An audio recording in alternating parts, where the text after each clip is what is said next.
Greetings, it's Iain from RTO here. Welcome to another album ranking, and this one is a challenge and a half, set by Mastermind Dave again. He only done this because this band were playing in his back garden, literally, and he says, you should do them. And I went, I don't like them. He says, well, it's a challenge, isn't it? And I'm always up for a challenge, you know me. And the band we're talking about are the Prodigy. So I thought, okay, they're not on my radar, totally out my comfort zone. So I thought, look at it as a positive way. Don't just say it's rubbish because you don't like dance music. So I did. I looked at it in a different light and listened to some other bands like this at the time. And I think these are probably the ones that really got it right for that genre. Their stage shows look fabulous, actually.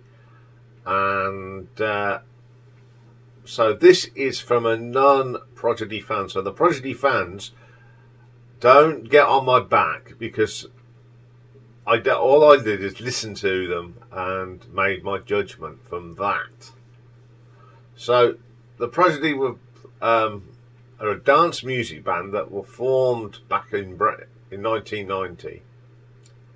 In Braintree by producer, keyboardist, songwriter Liam Howlett. The original lineup also featured dancer and vocalist Keith Flint, dancer and occasional live keyboardist Leroy Thornhill, dancer Sharky, and MC and vocalist Maxim. They are the pioneers of the breakout influence big beat genre, which I think they are, and it's sort of known also as electronic pump. Sadly, Keith was found dead in Essex, which is very, very sad. But you know, they're still going, and you know, I'll give them their due. You know, they're still to go out there do the business. Okay, they have made 7 albums, and I've really given them a listen. So this is just an honest opinion on a genre that I don't know nothing about, but I've enjoyed doing the research. So coming in at number 7, we'll have the debut album from 1992, and it's called Experience, but it's also known as the Prodigy Experience. So it's Liam Howlett, Maximum Reality. We've got Simone on vocals as well, and all sorts of things. So the first track on here is called Jericho. Now, I did find this a little bit too much for me. I couldn't grasp it. It's just lots of noises and drums too fast. So I thought, next. I couldn't do any more of that one. So then we got Music Reach 1, 2, 3, 4. Strange thing. But yeah, I can appreciate why the young folk at the time really got into it, because it's got that energy. It has got energy, I'll give it that. Wind It Up, there's nothing melodic about it for me personally. It's just lots of noise that means nothing. It's just very strange stuff. Your Love remix, some really interesting noises, but it seemed to be put together well, and it sort of flows a little bit better than the previous tracks. Then we have Hyperspeed G-Force Part 2.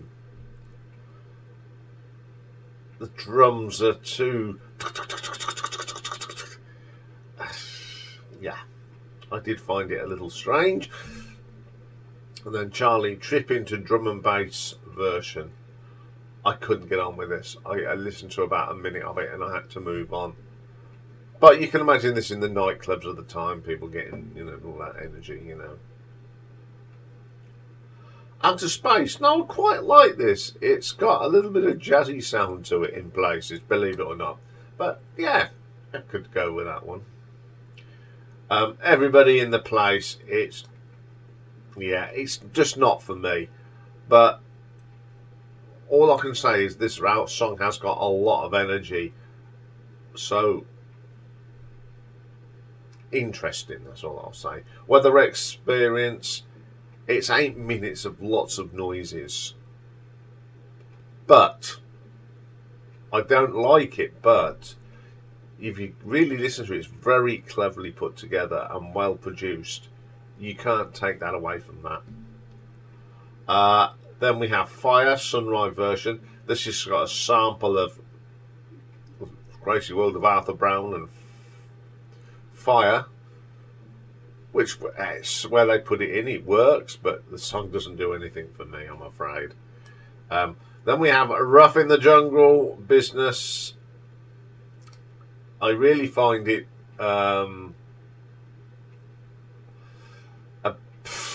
bizarre,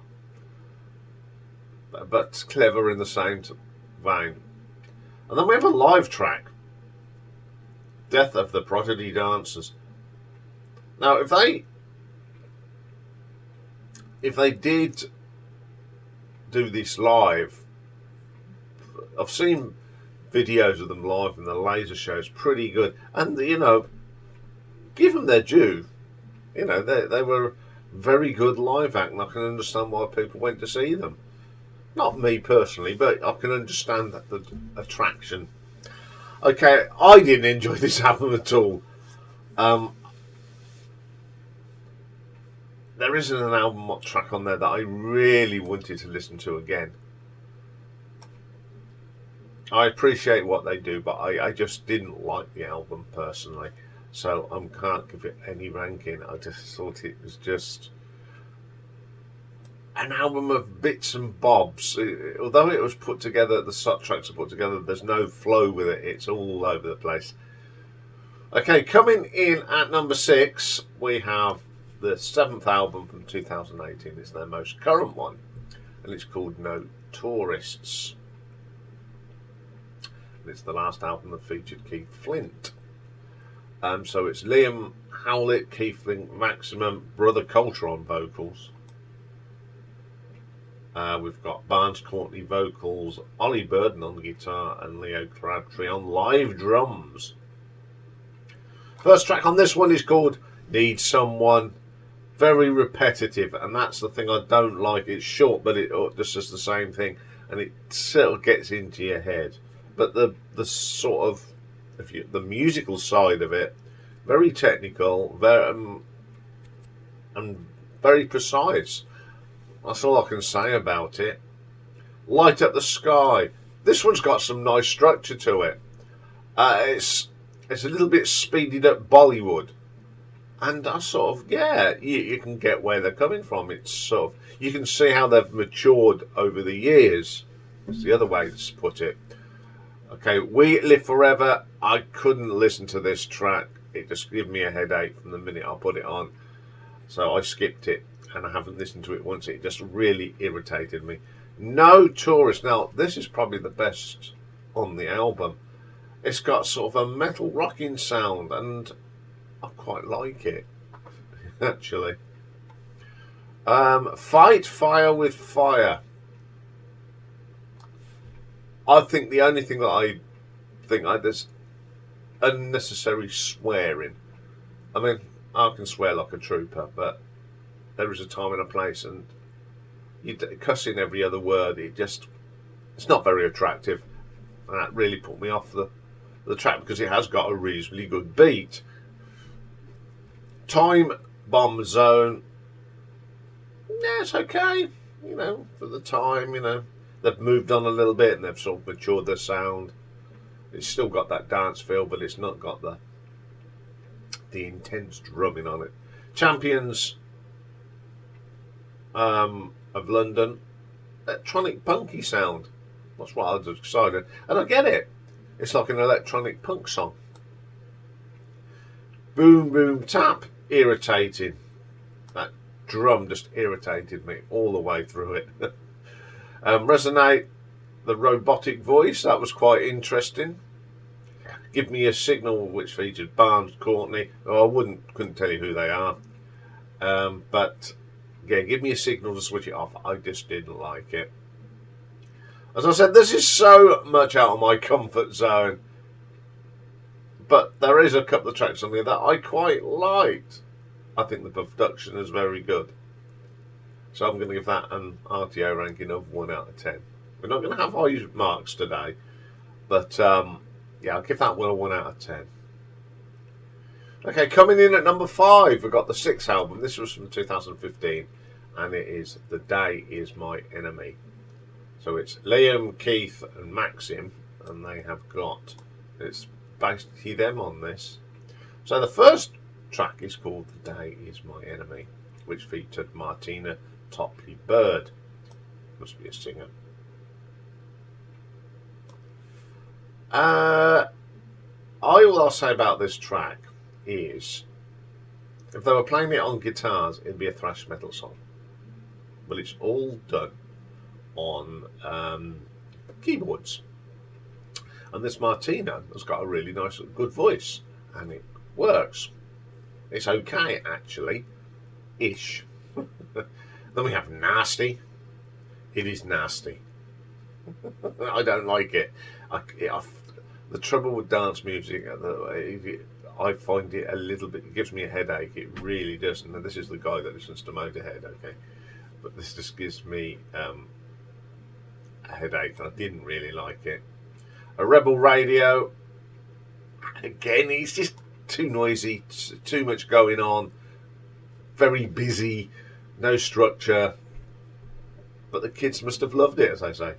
Then we get Ibiza, which features Sleaford Mods. Again, it's got too much unnecessary swearing in it, which sort of spoils it. Okay, Destroy. When I heard this, it just reminds me of watching the movies, you know, The Rise of the Foot Soldiers, about the Essex gangs and the club scene at the time. This reminds me when all the people in the dance giving it all that, and that sort of reminds me to it. And you can sort of get why people liked it, you know, that generation. Each generation has their thing, and the generation had this, and they were really into it. You'd probably find if I was that age, I'd have probably been into it. You never know. Wild Frontier all sounded the same to me, but yeah. Then we have Rockweiler. Interesting. It's got a bit of a guitar in it. It's all right. Beyond the Death Ray. Oh, I actually think this is really good. It's got a sci-fi feel to it, and I quite like this, believe it or not. It's strange, but I actually didn't mind that one. Rhythm Bomb, which features someone called Flux Pavilion, who the hell they are. I don't know, it must be I'm getting old, but I really sometimes wonder how the hell people can listen to this. Yeah. Roadbox.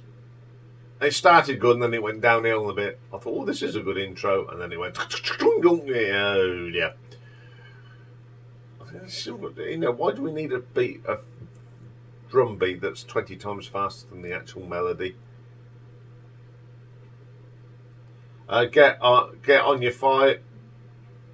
And more. This is almost electronic thrash metal. I get it a little bit. I get the idea of that. Medicine. It's all right. Invisible Sun. This was good. I quite like this. I was shocked. I actually played this all the way through, and I've listened to it again, and I thought, a little bit more innovative. Okay, The Wall of Death is the last track. I can understand where Muse tried to involve. This is so what Muse are doing now in bits, like keyboards. It's very Muse-esque. Yes. Anyway, that was the last track, and I thought it was a lot. Up till there, you know, I thought this is not a bad album. It's not a brilliant album, but it's certainly a lot better than what Okay, so I'm going to give this an RTO ranking of 2 out of 10. Okay, coming in at number 4. Go to 1994 now. I've got to get the... Oh, I hate it when... I'm having that thing where the thing's going, where are we? I've lost my place. I can't find it now. Just talk amongst yourselves a minute. There it is. Okay, so number 4 is from 1994, and it's called Music for the Jilted Generation, which was their second album. So we've got Liam, Maxim, and Neil McLennan. Remember the pop band Pop Will Eat Itself? They perform on here. And Lance Riddler, live guitar. There's a 45-second intro, which is pretty sci-fi, spooky, eerie, so it's not too bad. Then we have Break and Enter. I don't like the drum machine. It's too fast. I know you've got to have some energy, but you can have that without having it. Because the keyboard work is actually okay. It's just the drum machine that's set at 10 zillion miles an hour. Okay, then there's a track called Their Law, which featured Pop Will Eat Itself. One of the more radio-friendly tracks I think the Prodigy done, and I do remember hearing this a lot back in the 90s. Yeah, sort of remember this one. It's okay. Full Throttle, very strange. Again, the drum machines have been set too fast. Voodoo People, a bit of guitar on it. It's not. Did give me some faith. It's not too bad. Speedway, the theme from Fastline. This sounds like it's jumping and it's got a scratch on. You remember the thick track? You go. It was doing that. I had to switch it off because it's 8 minutes and 56, and after 3 minutes, I'd had enough. Okay, the heat energy. Interesting track. The beat change in the middle is a bit strange, but it's the way they did it, and it just, although it's changes, there's no jolt. It just seems to flow. Poison. It's not too bad, to be quite honest. I could listen to that. No Good, Start the Dance. Not for Iain. I couldn't. It's 6 minutes and 17. One thing I will say, I think that some of these tracks are just too long for this type of music. You need to keep it short, sharp, and punchy, just like punk. Short, sharp, punchy. It wasn't short, sharp, and punky. One Love. I just didn't do anything to me. But the best track on here is this Narcotic Suite. Very well put together. It's 7 minutes. The total is 7 minutes long, but it's split into little bits. It's about, well, it's obviously about drugs, but it's sad, happy, and it's not bad actually. The first bit's called 3 Kilos, and that's the bit I really like. It's really good. Skylined gets a bit haywire, and then the claustrophobic Sting.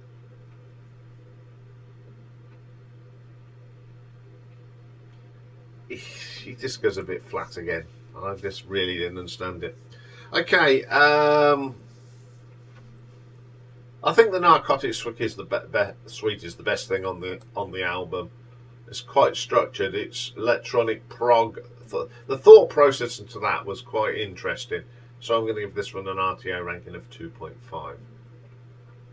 Okay, coming in number 3, we have the 5th album from 2009, and it's called Invaders Must Die. So you got Liam, Keith, Maxim, Brother Culture on Thunder, Amanda Ghost on backing vocals, Tim Hutton on guitars, and a drummer on Run with the Wolves and stand-up is the one and only Mr. Dave Grohl. Yes. So we'll go through these ones. So the first track is the title track, Invaders Must Die. Now the drums have been slowed down. Someone thought, oh, shall we slow them down a bit and try and tune it in with the melody? And they did. And it's got quite a nice bassy sound on it. And I didn't mind that one. Omen. It's okay actually. There's a nice melodic beat to it. And you can even listen to it most of the way through. Yeah. Thunder. They've gone back to their, oh, let's just make it a bit more faster on the drums. Yeah, and it's all ruined it. Take that away, I think it'd be a very nice, well-structured track. Colours. Well, nice structured this is. Got Keith Flint going absolutely AWOL on it. It's brilliant. Oh, he used to put a lot of energy into it. Yeah, it's okay. Take Me to the Hospital. The structure on this is okay. I do appreciate what they're trying to do, actually. Warriors Dance. It's got that horrible repetitive sound, which is something I just don't like in dance music. So it really did put me off. Run with the Wolves. I quite like this. Been a drum in here for Mr. Dave Grohl. Get a proper drummer in, it sounds alright. And it's the best one on the album.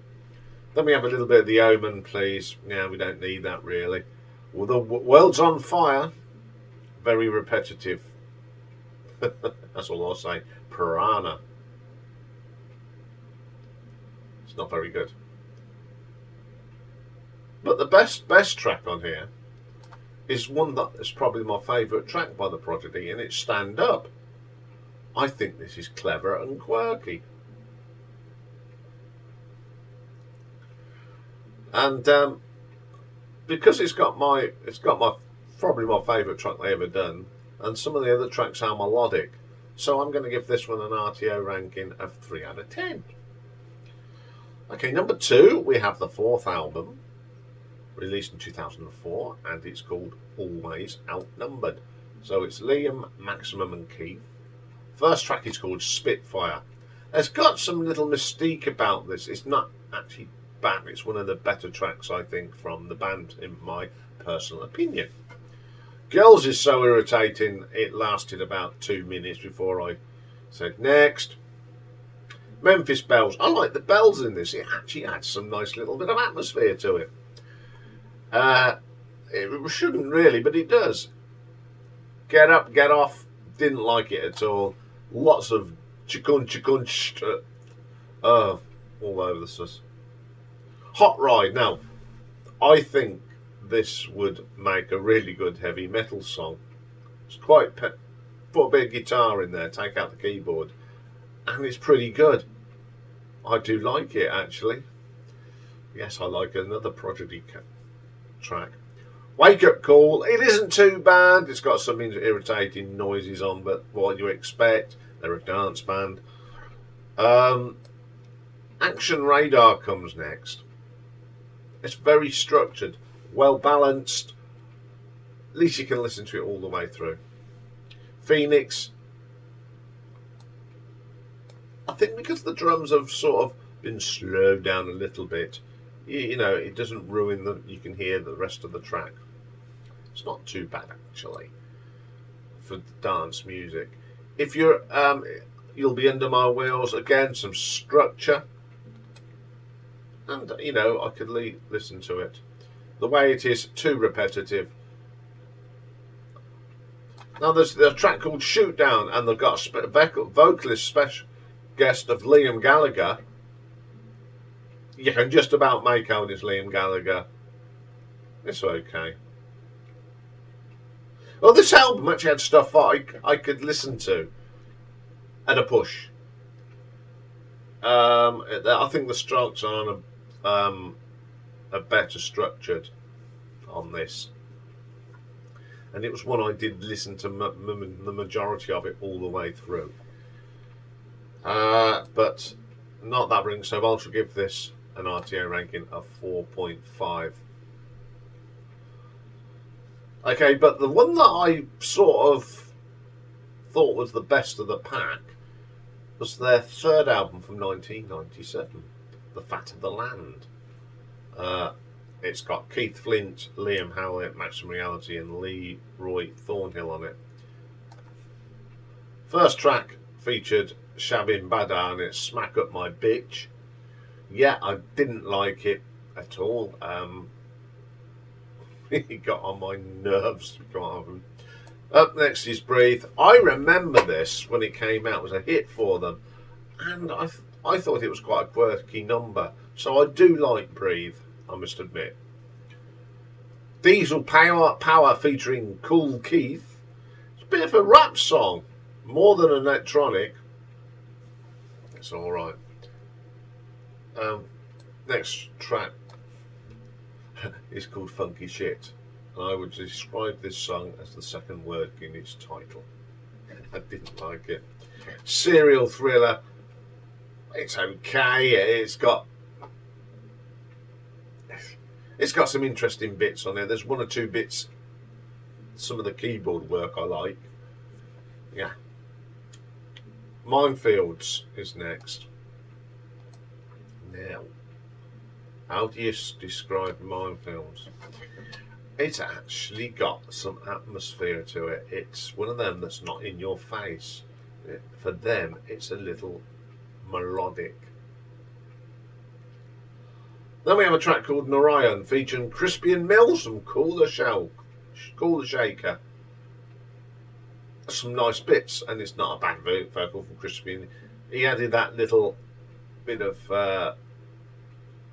what I would say the Cool the Shaker psychedelia bit to it with his vocal. It's not too bad. And then we have probably my second favourite track. It's called Firestarter, and it's actually co-wrote by quite a few people you've probably heard of.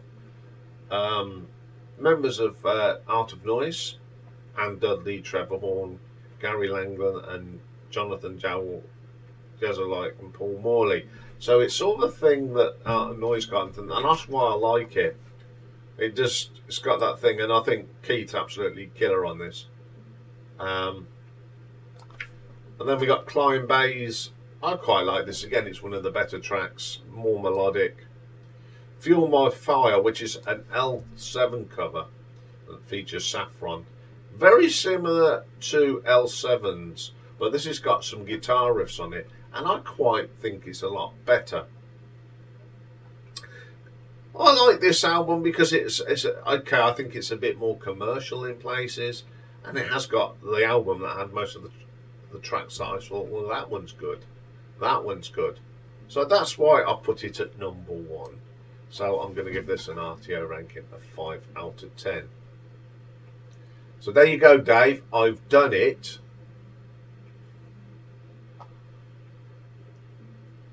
I can't say I'm never going to be a huge Prodigy fan, but there's one or two tracks by the band that I thought were okay. So it was an interesting one, and I do like a challenge. So I'm going to put it out to you. Challenge me. See if you can get me out of my comfort zone.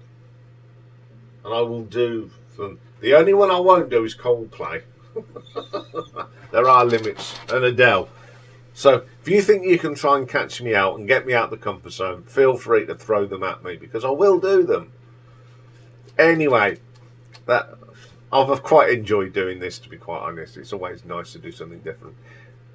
I'll be back later with Retro Ranking, and we're doing another bad songs by a band, and we're going to have a look at some bad songs by Def Leppard. So I'll see you for that later. Bye for now.